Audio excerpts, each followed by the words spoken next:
Sige mga tao, kung inisip niyo na ang pagpatay kay Henry Nowak o ang paniniwala ng pulis sa salarin dahil lang ginamit niya ang salitang mahika na racist ay isang hiwalay na insidente lang, mag-isip kayo ulit. Dahil matagal ko na itong alam. Matagal ko na rin sinasabi yan.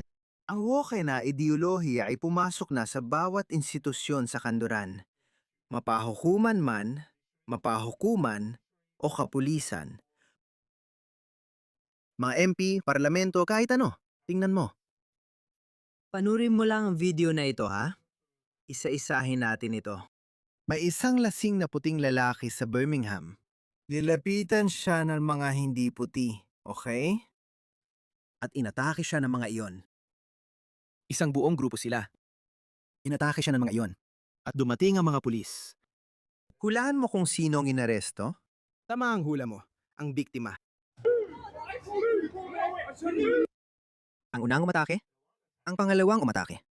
Ang pangatlong umatake. Ano to? Nakakaya sa mga lalaking to na walang ginagawa. Seryoso, kung hindi kayo magkakaisa, kailangan ninyong mag-isip ng iba. Hindi na ito isang gumagana at maayos na lipunan. Sige, napaka-racist ng lipunang ito mula sa kabilang panig. Panahon na rin na magsimulang maging racist ang mga puti. Sabi. Sabi. Yes. Kaya inatake nila siya. May isa pang umatake at sinuntok siya. Tingnan mo ang pulis na dumating at kung sinong hinawakan niya. Kung sino ang hinawakan niya. Hindi mo rin pwedeng sabihin na hindi niya nakita ang buong pangyayari. Nakatingin siya mula sa gilid na ito. Nakaharap siya at nakatingin mismo. Nakita niyang inatake ng dalawang itim na lalaki ang batang binatilyo at siya ang nilapitan. Hindi ko talaga maintindihan ang ganitong pag-iisip. Sa totoo lang, naiintindihan ko naman yun dahil matagal na siyang pinapakain ng woke na kalokohan at DEI na propaganda. May ilang pulis nang lumantad at nagsabi, alam mo ba? Iyan ang tinuturo sa amin. Tinuturuan kaming paniwalaan ang mga hindi puti dahil may likas na rasismo na nakatanim sa isipan ng mga puti. Binubugbog ka, ginagahasa, sinasaksak, pinapatay sa antas na hindi kayang unawain ng matinong isipan. At hindi ito bumabagal. Iisipin mong baka nagkaroon ng kaunting pagbabago sa kultura pagkatapos ng insidente kay Henry Nowak. Hindi. At babae ito, sa totoo lang. Panurin mo ito.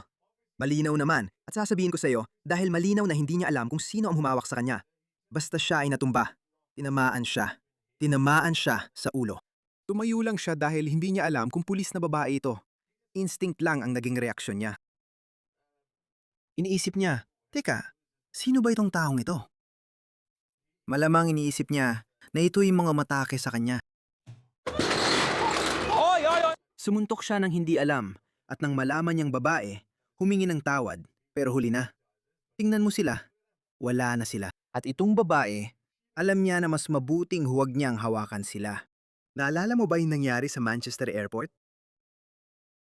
Yung mga magkakapatid na Pakistani. Pinayagan niya sila. Excuse me.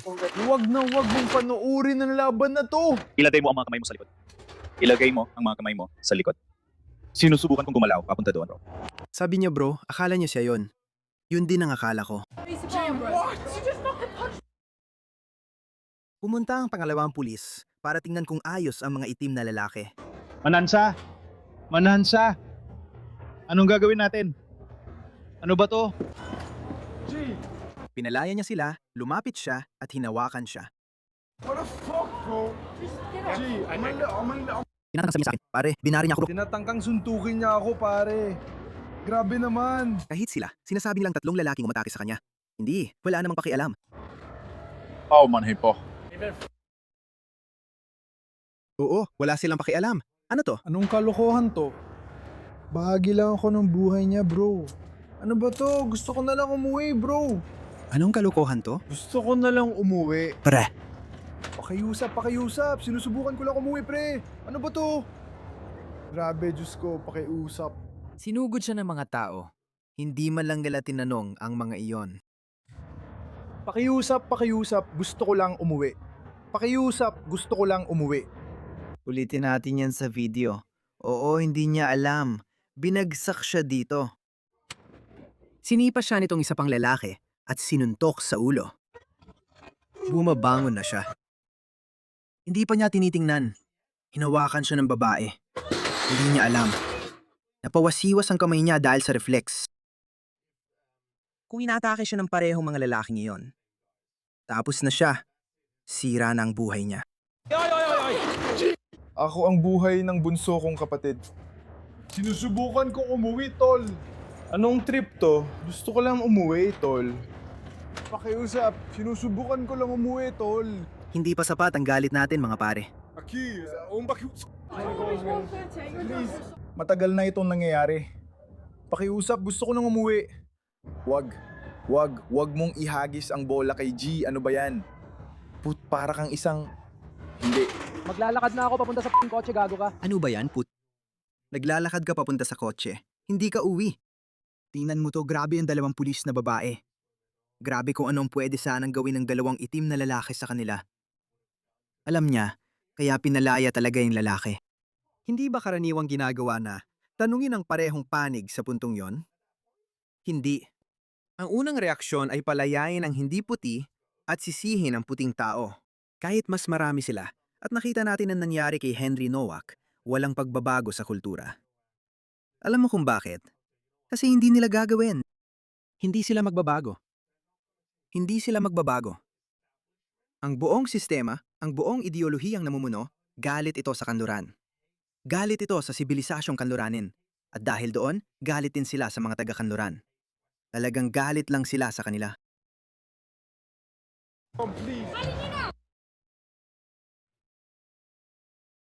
Wow, hindi ko man nakita yon. Hindi ko pa nakita mula rito. Hindi pa kita nakita dati. Hindi, bakit mo siya hinahayaan? Mukha kang... Gusto kitang mapasok sa kotse. Putang na. Ipasok mo ang mga paa mo! Anong klaseng ugali yan, lalaki? Ano ba problema ko, putang ina? Pasensya na. Dapat talaga akong humingi ng tawad. Kailangan silang tanggalin sa trabaho. Hindi. Pakiusap. Alam niya na aksidente lang yon. Siya ang sumuntok. Pero di niya alam sino ang tinamaan. Napanood mo yung video, di ba? Buti na lang may footage tayo. Sa tingin ko, oo. Viral na ang video na ito, mga pare. Ninakawan ka na, ayos lang. Ikaw ang bida, ibibigay ko lahat sa'yo. Ayos lang. Ibibigay ko sa'yo lahat. May tumama sa kanya gamit ang nakaunat na braso. Tapos, may tumama sa kanya mula sa likod at doon ka na pumasok. At ang masasabi ko lang sa depensa niya, malamang inakala niyang isa ka sa mga umatake sa kanya noong sandaling yon. Ibig sabihin, may nauna na umatake sa kanya. Yun na ba yun? Oo. Oo, parang hindi niya nakita yon. Sige. Hindi ikaw ang abogada.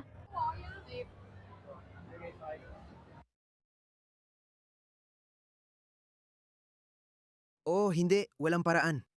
Naglabas ng pahayag ang pulisya ng Birmingham tungkol sa video ng pag-aresto sa isang lalaki matapos ang kaguluhan sa Broad Street noong Hunyo 21, 130 ANU. Nakita ng pulis ang grupo ng mga lalaking nag-aaway. Hindi, napanood namin ang video. Habang nilalapatan ng aksyon ng insidente, may pulis na sinuntok at hinawakan para ipagtanggol ang sarili. Isang lalaki lang ang inaresto at kinasuhan. Bakit siya lang? Halos hindi nga suntok yon, talaga. Pirepaso na ang insidente at wala kami nakitang mali sa pulis. Kontento kami. Siyempre, kontento kayo. Tandaan mo yung nangyari sa pulis sa Manchester Airport. Yung insidente nung dalawang Muslim na magkapatid. Nagsimulang manakit ng mga pulis. May isang pulis na binugbog na magkapatid. Sunod-sunod ang suntok sa kanya. Pero nakalimutan ko pangalan niya. At nung lumingon siya, nakita niya yung isa pang pangunahing salarin, si Fahim. O kung ano man pangalan nung malaking... Hindi, yung malapad ang ilong na lalaki. Nakahiga siya dahil na-taser ng pulis. Nang lumingon siya, nakita niyang gumalaw ang ulo nito at sinipa niya ito sa ulo. Natanggal siya agad sa trabaho. Hindi rin niya alam kung na-taser yung lalaki. Basta nakita niyang nakahiga ito matapos siyang paluin sa likod. Lumingon siya at gumalaw ang ulo niya. kaya sinipa niya ito. Yung mga taong di pa nakaranas ng matinding stress sa laban, di nila alam paano gumagana ang ganitong bagay. Huwag ka na magsabi ng totoo para makulong natin ang puting lalaki, si Henry Nowak. Lagi na lang ganito kay Henry Nowak. Matagal ko na itong alam. Naalala mo ba ang insidenteng ito? Tinatawag itong 2024 Mannheim Incident. Ibinahagi ko ito habang nangyayari. Tingnan mo ang taong ito. Isa siyang Afghan na naghahanap ng asylum na dumalo sa protestang ito kung saan. Isang Norwegian anti-Islam aktivista ang nagsunog ng Quran noong 2024. Panurin natin ang video. Sinabi ko na ito noon. Ang mga pulis sa buong kanluran ay tinuturuan ng woke na ideolohiya. Tingnan mo, may hawak na kutsilyo ang Afghan na ito. Basta siyang sumugod sa party at protesta at sinubukan siyang pigilan ng dalawang lalaki. May isang lalaking sumunggab sa kanya, kaya nasunggaban na siya ng mga ito. At dumating ang mga pulis. Hulaan mo kung ano nangyari. Tingnan mo. Lumapit ang pulis at pinigil ang gulo. Hinabol niya yung puting lalaki na hanggang sa puntong ito ay pinipigilan ng umatake na may kutsilyo. Hinabol niya ito, ngunit yon ang pinakamalaki niyang pagkakamali. Kaya tumayo itong lalaki. Tinangka siyang saksakin, muntik na siyang di makatakas. Itong lalaki na pumigil sa away ay dumagan sa kanya. Tumayo siya. At pasensya na, hindi ko na ipapalabas sa inyo ang natitirang bahagi ng video. Hindi, tingin ko na sensor na nila yon. Kaya sa puntong ito, makikita mo. Hawak na naman niya yung puting lalaki dahil sa kanyang woke na indoktrinasyon. Inakala niya agad ang pinakamasama sa puting lalaki. Iniisip na inaapi ang pobreng Afghan na hindi puti. Itinutok ng pulis ang baril niya. Sa palagay ko, narealize niya na Turko siya at may lahing Turko. Pero nahuli siya ng 2 segundo. Sa kasamaang palad, sa mga susunod na minuto, sasaksakin niya ito sa leeg at mamamatay ang pulis. Sa tingin ko, sa loob ng 2 araw, naka-life support pa siya sa loob ng 2 araw. At pinatay na nila ang life support niya at binaril siya. Nasugatan siya, pero nakaligtas siya. Naatulan siya ng habambuhay na pagkakakulong, kaya matagal na itong nangyayari. Nangyaring insidenteng yon noong 2024. At mula noon ay sinasabi ko na may seryosong mali sa mga training module na ipinang-iindoktrina sa mga opisyal na ito. Yan mismo ang nangyari kay Henry Nowak. Ang mga pulis sa kanluran, o kahit papaano ang mga pulis sa Europa, sa tingin ko ay nangyayari rin ito sa US at sa Australia. Siguro dahil sa nangyari kay George Floyd, hindi ko sure. Pero nakakahiya talaga mga pare. Sobrang nakakahiya. Masisira ang buhay niya. Yun na yun. At yung mga mananakop na yon, magpapatuloy lang sila sa ginagawa nila dahil walang kaparusahan. Walang hustisya.